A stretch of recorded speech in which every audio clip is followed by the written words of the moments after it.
Commander Jake Morrison stood on the bridge of the ship Endeavour and looked out at the stars.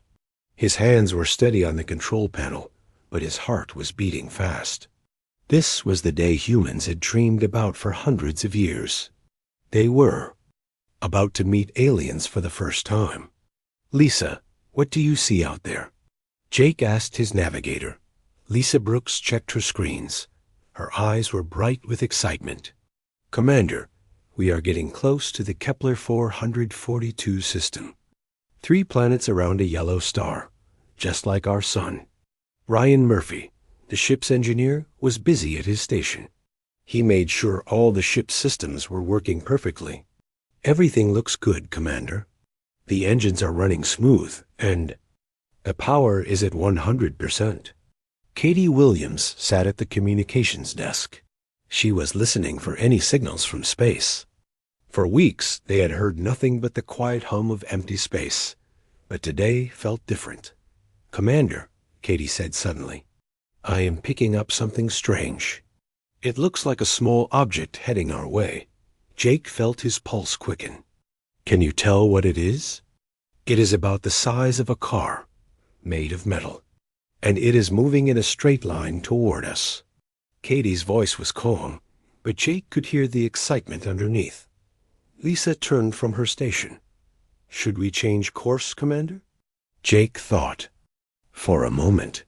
This was why they had come so far from Earth, to find life among the stars. "No, let it come to us."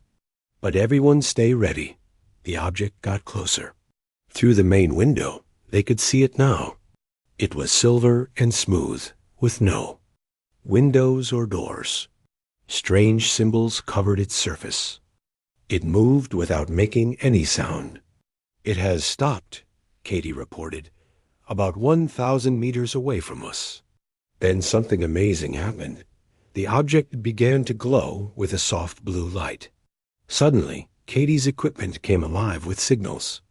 "Commander, it is scanning us," she said. "Very detailed scans. It is looking at our ship, our engines, everything." Ryan checked his instruments. "It is also scanning inside our ship, looking at us." Jake made a decision. "Katie, try to send a signal back, something peaceful. Let them know we come in friendship." Katie worked at her controls. She sent out a simple message with pictures and sounds. Pictures of Earth, of humans, of peace symbols. She repeated the message over and over. For several minutes, nothing happened. The alien probe just floated there, its blue light pulsing slowly. Then the probe stopped glowing. It turned around and flew away, faster than any human ship could travel. "Should we follow it?" Lisa asked. "No," Jake said. "We wait. If they want to talk, they will come back." But the probe did not come back.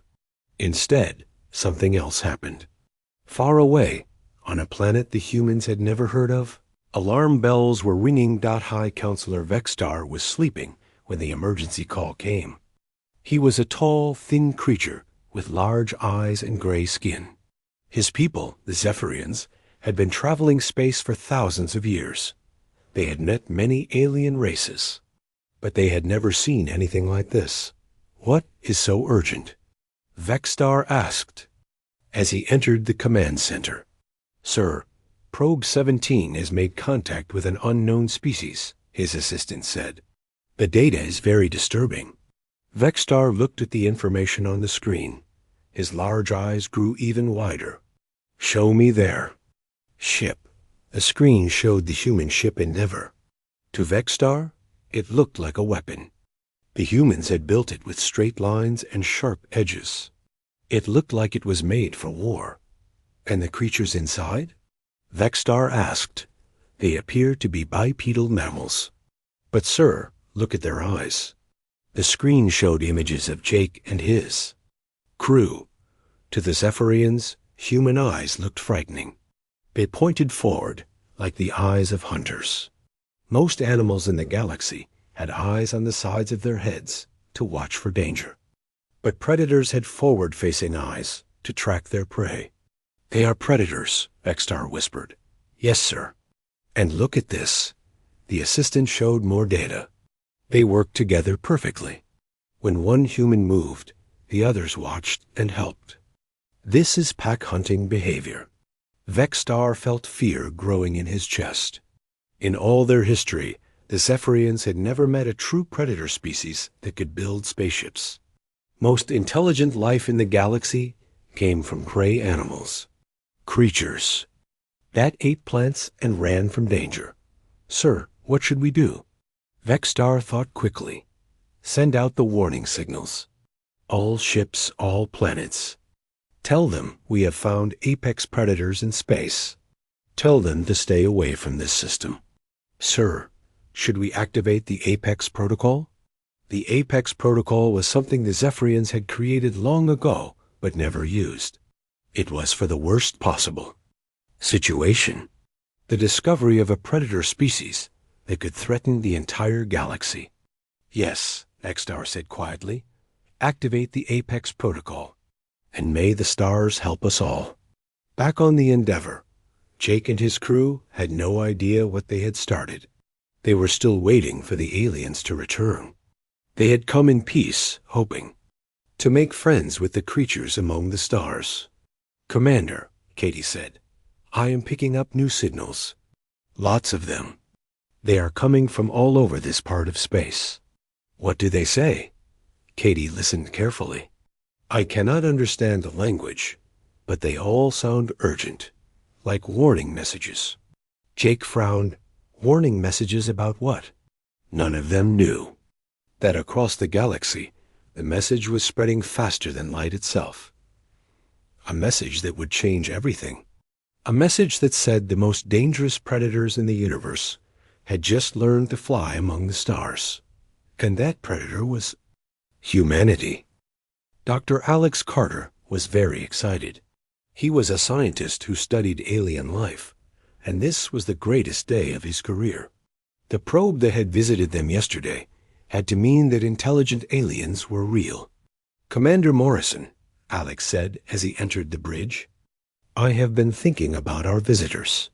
We should try to make contact again. Jake nodded. What do you suggest, Doctor? Alex had prepared for this moment his whole life. We should show them we are peaceful.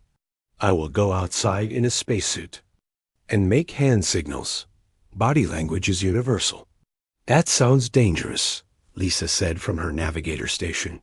Science always has risks, Alex replied. But this could be the most important moment in human history. Jake thought about it. Okay, Doctor, but we do this carefully. Alex put on his spacesuit and went outside the ship. He floated in space, waving his arms slowly. He pointed to himself, then to the stars, then made gestures of peace. He had practiced these movements many times. What Alex did not know was that another probe was watching him. This probe was more advanced than the first one. It could study behavior patterns and make decisions docked to the probe's artificial brain. Alex's movements looked very different than he intended. The probe saw a predator studying its territory. When Alex pointed to the stars, the probe thought he was marking hunting grounds. When Alex pointed to himself, the probe thought he was claiming dominance. The probe sent an urgent message to the Zephyrian High Council. Predator species is conducting territory assessment. Appears to be planning expansion. Immediate action required. On the Zephyrian homeworld, panic was spreading. High Counselor Vexstar called an emergency meeting of all the galaxy's major species. My friends, Vexstar said to the assembled leaders, on the communication screen, we face the greatest threat in galactic history. We have discovered apex predators with space travel technology. Commander Theclon of the Altarian Empire leaned forward. His people were warriors, but even they were afraid. What evidence do you have? Our probes have studied them carefully, Vexstar replied. They work together like a hunting pack. Their ship is designed for war. Their leader sends scouts to mark territory for invasion. On another screen, Queen Silara of the Korvaxi hissed. In fear, Her people were small and quick, like space rabbits. How many ships do they have? We have seen 2 so far, but there may be more coming. The leaders talked quickly among themselves. Fear spread through the communication channels. We must warn everyone, said Elder Mordic of the peaceful Centauri Federation. All ships, all colonies, all trading routes. Vexstar nodded gravely. I am activating Warning Beacon Omega-7, the most powerful emergency signal in our history. The warning message was simple but terrifying. Apex predator species discovered in Sector 7G, extremely dangerous. Do not approach. Evacuate all nearby systems immediately. Within hours, the message had reached every corner of the galaxy. On thousands of worlds, billions of creatures heard the warning and felt ancient fears wake up in their hearts. Captain Emma Davis was leading the second human mission in her ship, the Horizon. She had left Earth 2 weeks after Jake's ship, hoping to explore a different star system. Sam, how are we doing on fuel? Emma asked her pilot. Sam Rodriguez checked his instruments. We are good for another month, Captain. Where do you want to go next? Let's head for that binary star system, the one with the asteroid belt. Tony Martinez, their security chief, was watching the space around them. Captain, I am seeing something strange on the sensors. What is it? Tony? Ships, lots of them, all heading away from us. Emma frowned. Away from us? Are you sure? Yes, Captain. As soon as we appear on their sensors, they change course and run. Through the main window, they could see the ships. They were all different shapes and sizes, clearly from different alien species. But they all had one thing in common. They were all running away as fast as they could. Try to contact them. Emma ordered. Sam worked at the communication controls. This is the human ship Horizon. We come in peace. Please respond. The alien ships ran even faster. Captain, Tony said, I am reading some of their emergency transmissions. I cannot understand the languages, but the computer is picking up repeated words. What words? Predator, danger, run. Emma felt confused and worried. Why would they think we are dangerous? We have not done anything to them. But the alien ships kept running. Soon, the space around the Horizon was empty, except for the wreckage of abandoned cargo containers. The aliens had dropped everything to escape faster. On the Zephyrian homeworld, more reports were coming in. Sir, Vexstar S assistant said, we now have confirmation of a second predator pack. They appeared in the Vega sector and caused massive evacuations. How many species have reported contact? 14 so far, sir. All report the same behavior patterns. The predators appear, scan the area, and then mark it as their territory. Vexstar looked at the galactic map. Red warnings were spreading across. It like a disease. How long before the warning reaches the outer rim? 6 more hours, sir. Good. And the defense fleet? Admiral Kestar is assembling ships from 12 different species. But, sir, none of us have experienced fighting predators this advanced. Vexstar stared at the screen showing images of humans. Their forward-facing eyes seemed to look right through him. We may not have a choice. Back on Earth, Dr. Maria Santos was working late in her laboratory. She was a communications expert, trying to decode the alien signals that were flooding space. This is interesting, she said to her computer. The same message is being repeated by hundreds of different species. But what does it mean? Her computer had been learning the alien languages for hours. Slowly, words began to appear on her screen. Words that made her blood run cold. Double quotes, warning, Chirus. Predator. Kill. Run. Maria grabbed her phone and called the Space Command headquarters. Sir, we have a problem. A big problem. The aliens think we are monsters, but it was too late. The warning had reached every corner of the galaxy. Entire star systems were being evacuated. Trade routes were being abandoned. The galaxy was preparing for war against an enemy that only wanted to be friends. And humans had no idea that their simple desire to explore the stars had been seen as the beginning of the greatest invasion in galactic history.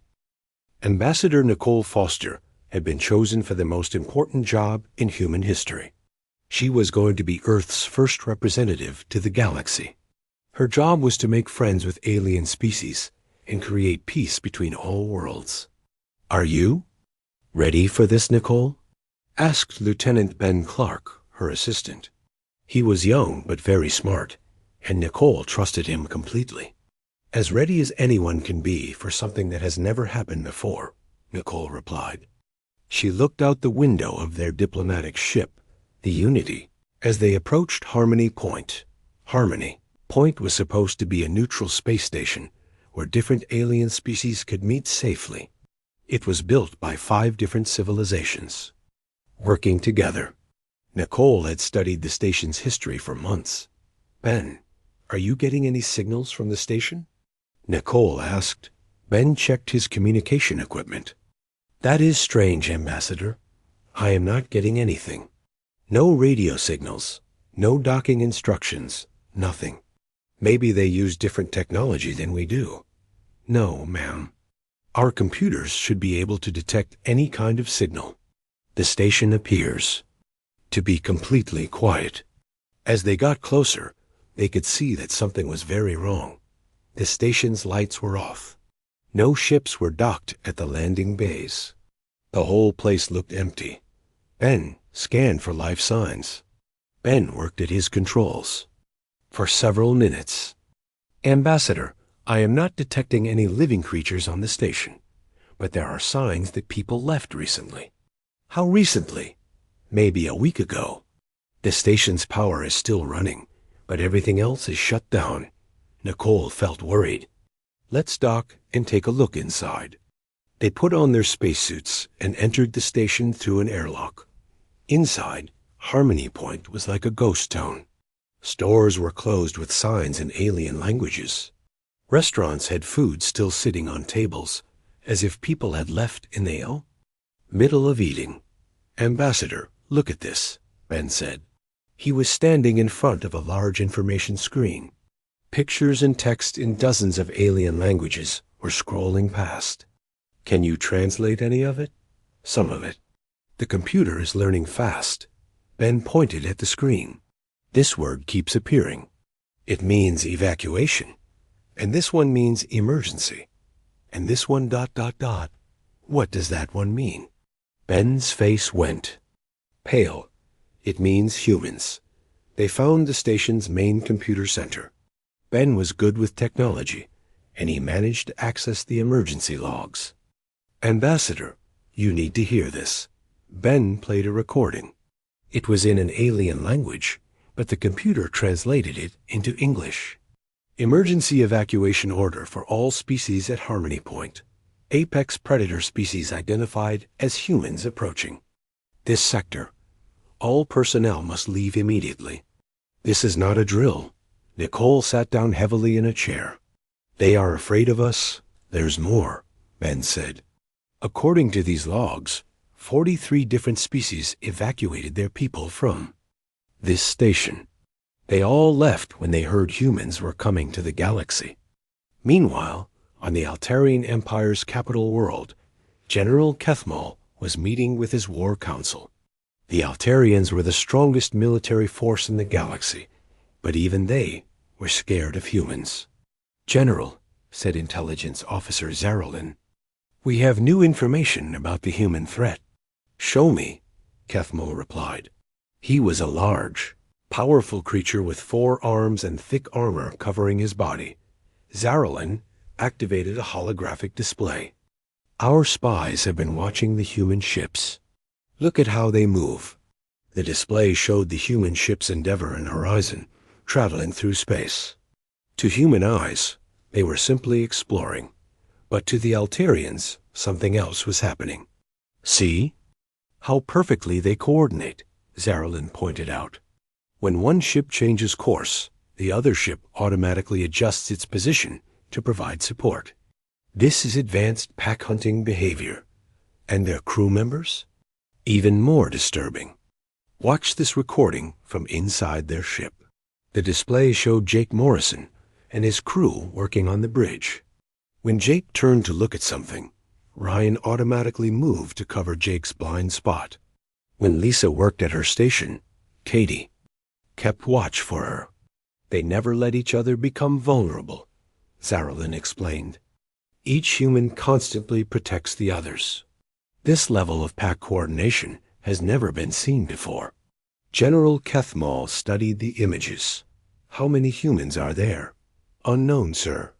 But if their homeworld can produce space-traveling predators like these, there could be millions of them. Recommendations? Some of my officers believe we should attack now, before they bring more ships. And the others? Zarelin hesitated. They believe we should run, sir. As far and as fast as we can. On Earth, Dr. Paul Anderson was working day and night to understand what was going wrong. He was an expert on how different species behave, and he was starting to figure out the problem. Maria, he said to his research partner, Dr. Maria Santos, I think I know why the aliens are afraid of us. Tell me, Maria replied. She had been trying to decode alien messages for weeks. It's about evolution. Most of the alien species, we have detected appear to be prey animals. They evolved from creatures that were hunted by predators. And humans? We evolved as hunters. We are predators. Our eyes face forward to track prey. We work together in groups to hunt. We use tools as weapons, Maria understood immediately. So when they look at us, they see their worst nightmare. A predator species that has learned to travel between stars. Paul brought up images on his computer. Look at this. Every alien species we have seen has eyes on the sides of their heads, like rabbits or deer. Their ships are round and smooth, designed to run away. Their behavior patterns are all about avoiding conflict, but we are not trying to hunt them. They don't know that. To them, our exploration looks like scouting for invasion. Our scientific curiosity looks like a predator studying its prey. Maria felt sick. How do we fix this? I don't know if we can. Fear is a very powerful thing, and we have just become the thing they fear most. Back on Harmony Point, Nicole and Ben had found something that made everything worse. In the station's central archives, they discovered detailed files about humanity. Ambassador, Ben said, they have been studying us for weeks. They know about our history, our wars, our weapons. What do they think about us? Ben read from the files. They say we are the most dangerous species ever discovered. They classify us as super apex predators. They believe we will conquer the entire galaxy. Nicole looked at pictures of empty alien cities, of ships fleeing through space, of entire species hiding in fear. Ben, she said quietly, we came here to make friends. Instead, we accidentally declared war on the entire galaxy. What do we do now, Ambassador? Nicole looked out at the empty space around Harmony Point. Somewhere out there, billions of alien creatures were hiding from humanity. They were afraid of monsters that did not exist. We find a way to show them we are not monsters, Nicole said, before this fear destroys any chance of peace. But neither of them knew that 17 different alien species had already formed a military alliance. An alliance created for one purpose, to stop the human invasion before it could begin. Galaxy was preparing for war, and humans still had no idea why. Captain Steve Johnson was a merchant, not a soldier. He had volunteered to take his cargo ship, the Liberty, into alien space to try to establish trade routes. His crew was small but experienced, and they all believed that business could bring peace to the galaxy. Captain, said his engineer, Linda Harper, we are getting close to the Korvaxi trading post. Should I send our trade offer? Go ahead, Linda. Let them know we have rare metals from Earth, and we want to trade peacefully. The Korvaxi trading post was a massive space station that floated near a purple star. Ships from many different species usually came there to buy and sell goods. But when the Liberty appeared on their sensors, everything changed. Captain, Linda said, her voice tense, I am getting multiple contacts. Korvaxi patrol ships are surrounding us. Through the main window, Steve could see the alien ships. They were small and fast, with curved hulls that looked like the shells of space crabs. There were 6 of them, all pointing weapons at the Liberty. This is Captain Johnson of the Earthship Liberty, Steve broadcast. We come in peace for trade.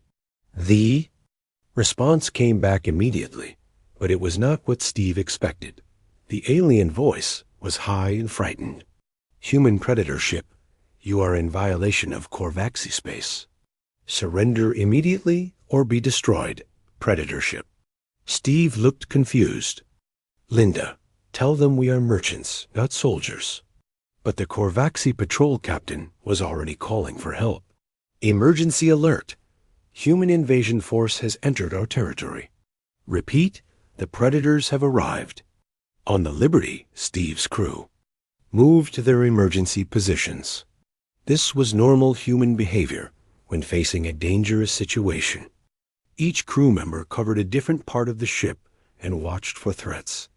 But to the Korvaxi, this looked like something completely different. Their sensors showed the human crew spreading out through their ship in perfect coordination. 2 alien eyes. It looked exactly like a pack of predators preparing to attack. Captain Vel Talk, the Korvaxi sensor operator, called out, the human pack is moving to hunting positions. They are preparing for assault. Captain Veltok had fought pirates and criminals, but he had never faced predators before. His hands shook as he reached for the communication controls. All ships, prepare to fire. Record everything. The galaxy must know how the predators attack. On the Liberty, Linda was trying desperately to explain their peaceful intentions. Please, understand, we are traders. We have foods and metals to trade. We want to be friends. But her words only made things worse. To the Korvaxi, her calm voice sounded like psychological warfare. They believed she was trying to confuse them before the attack began. Steve, said his security officer, Tom Wilson, their weapons are charging. I think they are about to shoot at us. Steve made a quick decision. Everyone to defensive positions. If they attack, we need to be ready.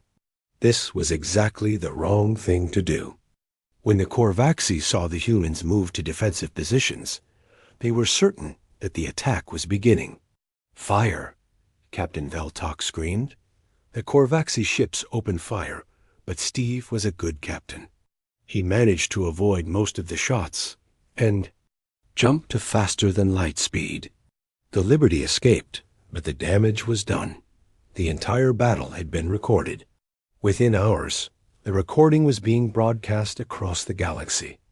Alien leaders watched in terror as they saw what they believed was a human attack formation. Admiral Carroll Wright was in her office on Earth when the emergency call came in. She was the head of the human space navy, but until now, her job had been mostly about exploring and defending Earth. Admiral, said Colonel Mike Torres, her advisor, we have a serious problem. Captain Johnson's ship was attacked by aliens. He managed to escape, but the situation is getting much worse. Carol looked at the reports on her desk. How much worse? 17. Alien species have formed something called the Galactic Defense Coalition. According to our intelligence, they are building the largest space fleet in galactic history. To do what? To attack Earth, ma'am. They believe we are planning to invade the entire galaxy. Carol felt cold fear in her stomach. How many ships are they gathering? Our best estimate is over 10,000 vessels. Ships from species we have never even heard of. And we have 47 ships total. Most of them are exploration vessels with no real weapons. Carol stared out her office window at the stars. Somewhere out there, an alien armada was preparing to destroy humanity. And humans still did not really understand why. On the Zephyrian homeworld, High Counselor Vextar was releasing what he called the Human Threat Analysis. It was a detailed report about human behavior based on observations from their probes and the Korvaxi battle recording. Citizens of the galaxy, Vextar announced, we now have proof of the human threat. These predators show clear signs of pack coordination that surpasses anything we have ever seen. The report was full of scientific language, but its message was simple. Humans were the most dangerous predators in galactic history. Note how they spread through their ships in perfect formation, the report explained. Each human automatically covers the other's weak points. This is not learned behavior. This is instinct. Observe their hunting persistence. Another section read, when confronted by superior forces, they do not surrender. They retreat and plan new attacks. Most disturbing is their psychological warfare tactics, the report continued. They use calm voices and peaceful words to confuse their prey before striking. The report concluded with a warning that made every alien species shiver with fear. Based on all evidence, humans represent an existential threat to galactic civilization. They will not stop until they have conquered every world and enslaved every species. Dr. Rachel Kim was one of the few humans who understood what was really happening. She was a psychologist who studied how different species think and behave. Gary, she said to her colleague Dr. Gary Nelson, I think I can fix this, but we need to get close to the aliens. That sounds incredibly dangerous, Rachel. Everything is dangerous now, but I think I understand their fear. They evolved from prey animals. When they look at us, they see every nightmare their species ever had. But we are not predators, not anymore. That does not matter. Our instincts are still there. When we work together, when we watch each other's backs, when we stay calm under pressure, all of that looks like predator behavior to them. Gary looked at the news reports. More and more alien species were joining the coalition against humanity. Even if you are right, how do we prove it to them? We show them what human predators really do when faced with helpless prey. Witches? What? Rachel smiled sadly. We protect them. But time was running out. The Galactic Defense Coalition was almost ready. Soon, the largest fleet in galactic history would head toward Earth. They believed they were going to fight monsters. Instead, they were going to start a war with the one species in the galaxy that would rather die than hurt innocent creatures, and nobody knew how to stop it. Fleet Admiral Susan Hayes stood on the bridge of the Earth defense ship Washington and watched the largest alien fleet in galactic history approach. Earth, 10,000 ships from 17 different species, all united by their fear of humanity. Commander Murphy, Susan said to her tactical officer, what are our options? Commander Joe Murphy looked at his screens and shook his head. Admiral, we are outnumbered 200 to 1. Even if every human ship was a battleship, we could not win this fight. Susan looked out at her small fleet. 47 ships, mostly exploration vessels with light weapons. They were about to face an armada that could destroy planets. Ma'am, the communications officer reported, the alien fleet is broadcasting on all frequencies. They are demanding our immediate surrender. What do they want? They want us to abandon Earth and leave the galaxy forever. They say if we refuse, they will destroy our homeworld. Susan closed her eyes for a moment. Somewhere behind that massive alien fleet was Earth, with 8 billion innocent people who had never hurt anyone. Open a channel to all human ships, she ordered. Channel open, Admiral. This is Admiral Hayes to all ships. We are about to face impossible odds. But we are not fighting for conquest or glory. We are fighting to protect our families, our children, our home. Make them count every shot. Meanwhile, Dr. Rachel Kim and Dr. Gary Nelson were aboard a small research ship, trying desperately to get close enough to the alien fleet to make contact. "Gary, are you picking up their communications?" Rachel asked. "Yes, but Rachel, you need to see this. They are not just preparing to attack Earth." "What do you mean?" Gary showed her the alien signals his computer had decoded. "There is a massive space storm approaching the Zephyrian homeworld. It could destroy their entire planet. But they are so focused on fighting us. They are ignoring the danger." Rachel felt sick. How long do they have? Maybe 6 hours before. The storm hits. Their planet has 4 billion people on it. We have to warn them. Rachel, they think we are monsters. If we approach their fleet, they will shoot us immediately. But Rachel was already working at the communications panel. Not if we do this, right? The space storm was unlike anything the galaxy had ever seen. It was a massive wave of energy and radiation, moving between stars and destroying everything in its path. Natural forces had created it, and natural forces were driving it straight toward the Zephyrian homeworld. On the Zephyrian command ship, High Counselor Vexstar was focused on the coming battle with humanity. His science officers had detected the storm, but he believed it would pass safely by their planet. "Sir," his assistant said nervously, "our scientists want to speak with you about the storm." "Later," Vexstar replied. "We have more important things to worry about. How long until we reach the human homeworld?"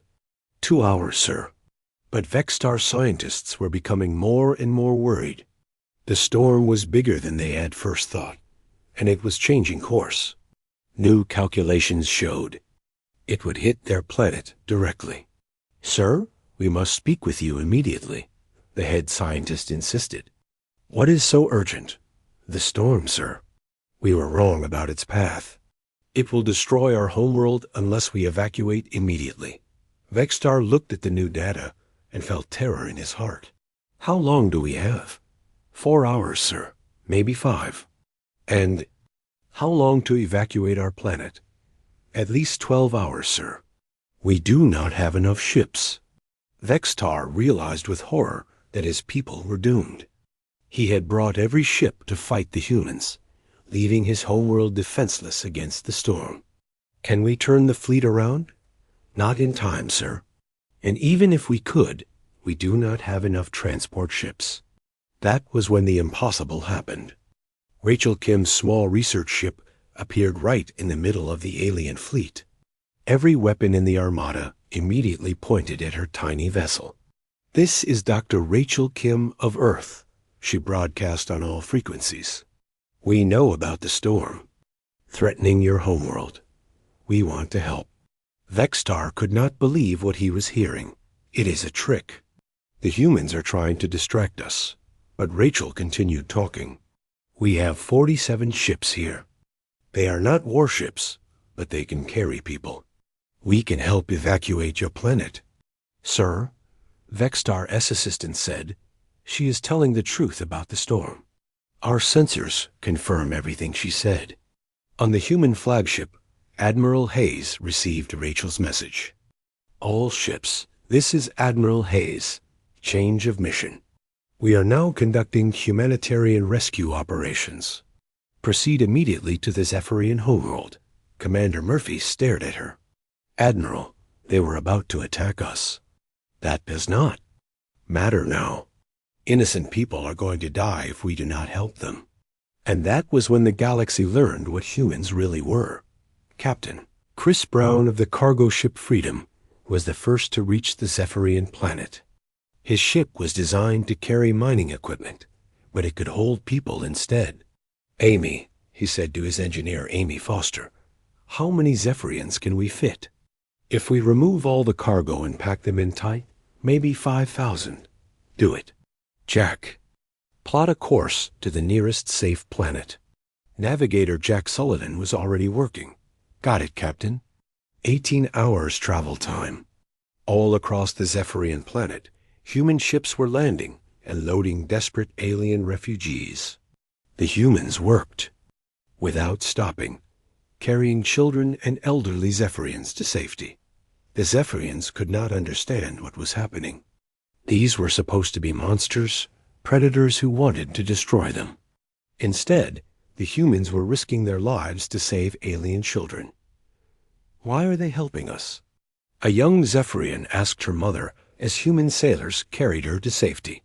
I do not know, her mother replied, watching human and Zephyrian children playing together in the ship's cargo hold. High Counselor. Vexstar was on one of the last ships to leave the planet. As he watched his homeworld disappear behind them, he saw human ships still going back for more refugees, even as the storm got closer. Sir, his assistant said, 3 human ships did not make it out in time. Vexstar watched in amazement as the human ships flew directly into the storm, still carrying Zephyrian refugees to safety.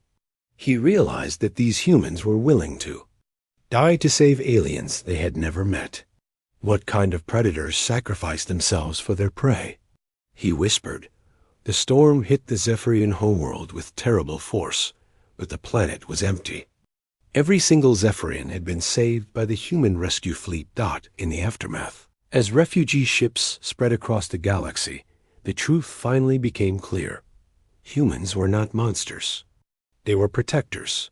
Ambassador Helen Rodriguez was chosen to lead the peace negotiations. She met with leaders from every alien species at a new station built specially for the talks. We understand why you are afraid of us, Helen said to the assembled aliens. In many ways, we are predators. But we are predators who chose to protect instead of hunt. Vexstar spoke for all the alien species. We have lived our entire history in fear of creatures like you. We never imagined that predators could be gentle. We are not always gentle, Helen replied honestly. We can be very dangerous when innocent people are threatened. But we choose to use that danger to protect others, not to hurt them. Dr. Rachel Kim presented her research to the galaxy. Most species evolve either as hunters or as prey. But humans evolved as both. We were prey animals who learned to hunt. That made us compassionate predators. What does that mean? Asked Queen Solara of the Corvashi. It means we understand fear because we have felt it. We know what it is like to be helpless. So when we see others in danger, we want to help them. The peace treaty was signed by every species in the galaxy. The old warning beacons were changed to broadcast messages of cooperation instead of fear. Captain Jake Morrison, who had started it all with his simple desire to explore, was chosen to command the first joint human-alien exploration mission.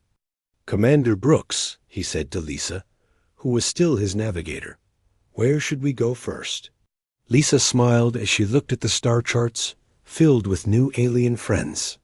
Everywhere, Commander. We have a whole galaxy to explore together. And so, humanity found its place among the stars. Not as conquerors or destroyers, but as the guardians of a galaxy that had forgotten what it meant to be brave.